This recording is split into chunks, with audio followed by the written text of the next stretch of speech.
Johnson Outdoors has a big secret they're revealing in October, and I think I figured it out. All that coming up.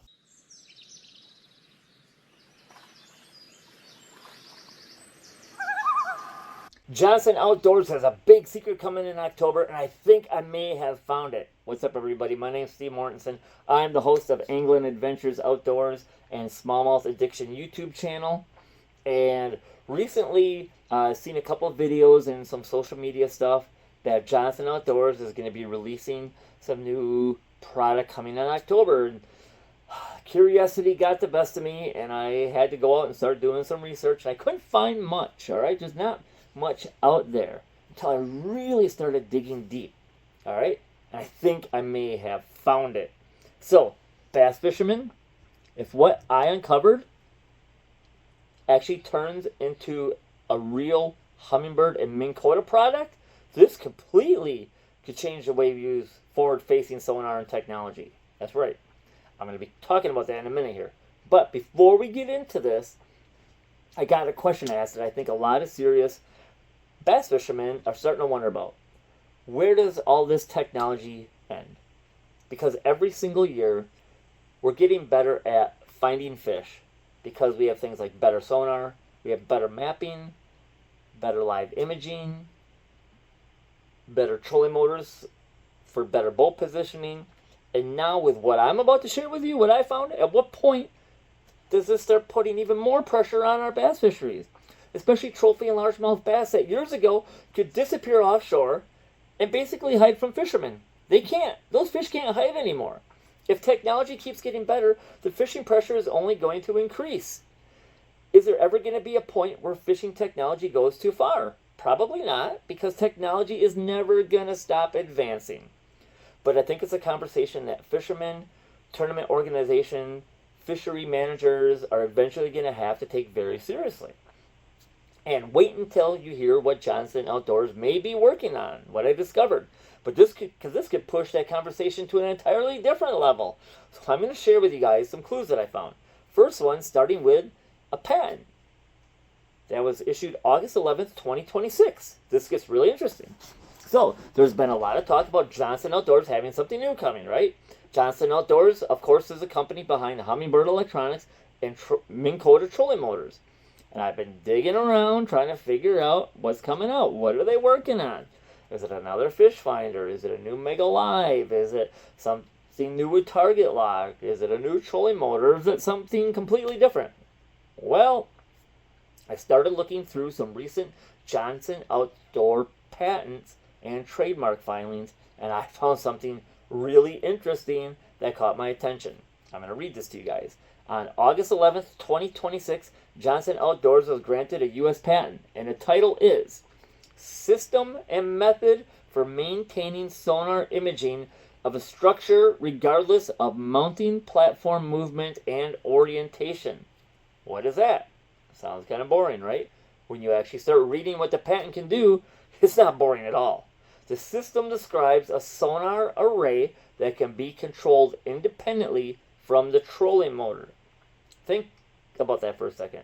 Your trolling motor could turn one direction while the sonar automatically compensates and continues looking at the same target. But this is where things get crazy. The patent specifically describes something called an auto target lock. The sonar can identify a target on the water, the angler can select that target, and the system can automatically keep the sonar pointed at it, even if the target moves. So imagine you're fishing for suspended smallmouth, 50 feet in front of the boat. You're normally doing what? You're working your trolling motor, you're working your forward-facing sonar, you're watching your bait, you're watching the fish, you're keeping everything lined up.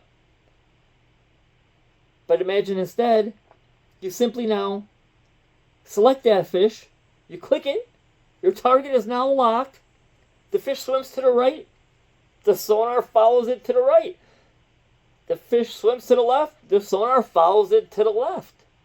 Your trolling motor turns. The sonar compensates and stays locked on the fish. But it gets even crazier because the patent says the system could potentially use the trolling motor to point and move the boat with or toward the target. Think about what that can mean for bass fishing. Basically, spot lock meets target lock meets forward-facing sonar. Except now, the target could actually be moving fish. All right, that's only clue number one.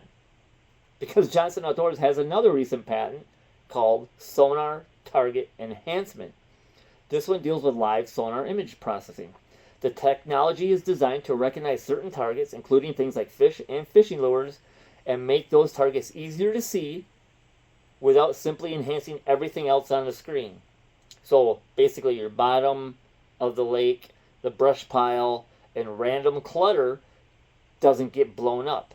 Instead, the fish and the lure become much easier to see and much easier to distinguish on the screen. All right, so start combining these technologies in your head. Better fish recognition, better lure recognition, automatic target tracking, independent sonar steering, trolling motor integration. You guys see the bigger picture? Do you see where this is going? And then I found another clue. On July 16th, Johnson Outdoors filed for a trademark application for Humminbird imaging, which is those applications cover things like sonar, fish finders, transducers, GPS, marine electronics, sensors, and imaging technology. Now, does that mean a new product is coming? No. But when you put trademarks together with the patents, and then you look at what Johnson Outdoors management recently said, things start to get a little interesting. Because during Johnson Outdoors' August earnings call, the CEO said their plans for innovations have kicked in. But when they were asked about what was coming, they didn't give out any details. What is Johnson Outdoors hiding? So here's my prediction. I want to make this very clear. Johnson Outdoors has not publicly confirmed that this is the October product. This is me basically connecting the dots. But if I had to put my money somewhere, I think Humminbird and Minn Kota could be working toward a next generation integrated forward-facing sonar and trolling motor system. Maybe it's the future version of Mega Live. Maybe it's the next evolution of TargetLock. Maybe it's something completely new under the Humminbird imaging name. But I think the big breakthrough could be automatic live sonar target tracking. Automatic live sonar target tracking. You find a fish, you select it, the electronics keep that fish in the sonar beam automatically, and eventually, maybe the trolling motor keeps the boat positioned relative to that fish moving as well. Guys, if Humminbird pulls this off, this is huge. Especially for guys who spend a ton of time chasing big smallmouth bass, because one of the challenges with forward-facing sonar simply isn't finding the fish, it's keeping the fish in the beam while you're trying to control the boat and casting and watching your lure and trying to react to what the fish is doing. If the technology takes some of that workload away from the fisherman, this is a major step forward for forward-facing sonar. But here's the other side of this that I don't think we can ignore. If technology really does get to the point where we can identify individual fish and lock onto them and track them and potentially even have the boat follow that fish, what does that eventually do to fishing pressure? Think about a giant smallmouth sitting 30, 40, 50, 80 feet away from the boat. 20 years ago, that fish had a pretty good chance of never knowing you were even there, right? 10 years ago, maybe you drove over it with your boat and saw it on your traditional sonar. Today, you can look out in front of your boat and actually watch that fish swimming. Tomorrow, maybe the electronics are going to track that moving fish for us. That's an incredible technological achievement. But at the same time, we have to start asking ourselves what happens when thousands and thousands of anglers become extremely efficient at locating that exact same offshore fish that used to have a natural place to escape fishing pressure. Let's be realistic. Is the fishing technology ever going to stop? Of course not. Garmin, Lowrance, Humminbird, Minn Kota, they're always going to innovate. Every company wants to build the next piece of technology that gives fishermen an advantage. 5 years from now, we're probably going to look back at today's electronics and think we're primitive, right? That's just how technology works.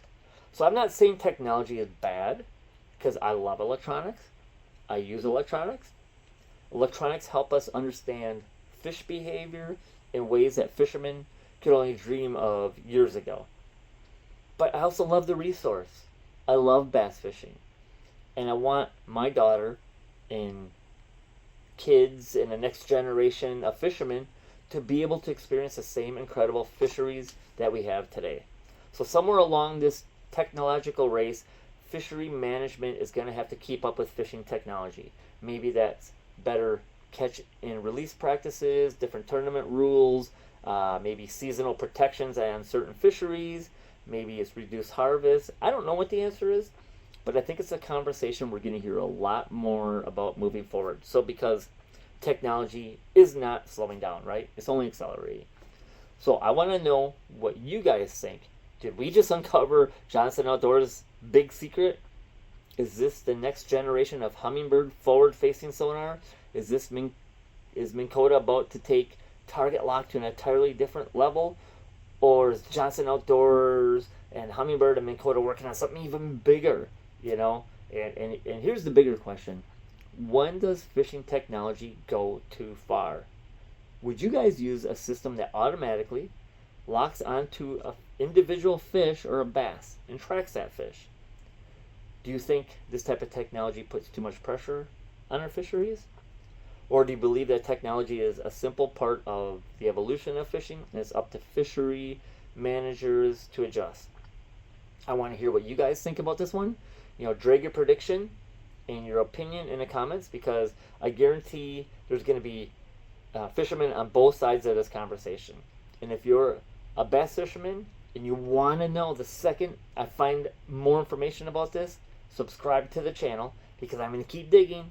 Patents, trademarks, product filings, dealer information, anything I can get my hands on, because I'm just curious what this is.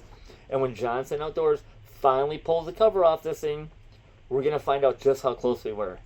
But until then, I want you guys, when you go out on the water, keep your lines tight, take care of the fish you catch. And remember, technology is probably never going to stop moving forward.